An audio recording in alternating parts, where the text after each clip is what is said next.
أحل بذلك الغض الشفيف مصاب منه يحتار الأريب، مصاب لا تطيق له الرواسي، فكيف وذلك الغصن الرطيب يقلب في وجوه القوم طرفا عسى أن يبرق الوجه الحبيب.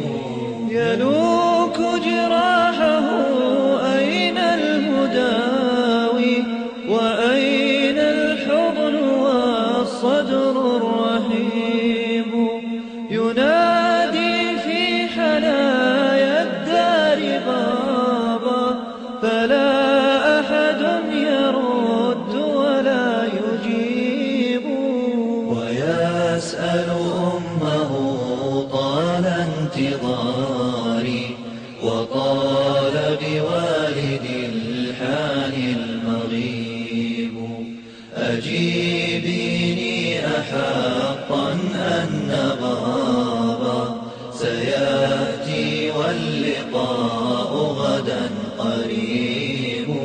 فتلجمها الدموع ولا جواب، فتطرق كي يجاوبه النحيب، فواسف على طرف بريل إذا اغتالت براءته الكروب. فتلجمها الدموع ولا جواب، فتطرق كي يجاوبه النحيب، فواسف على طرف بريء إذا اغتالت براءته الكروب.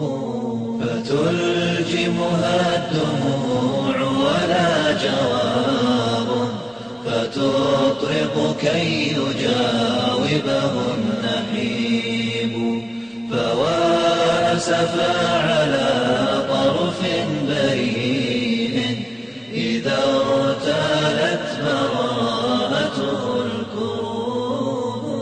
فتلجمها الدموع ولا جواب، فتطرق كي يجاوبه النحيب، فواسف على طرف بريء إذا اغتالت براءته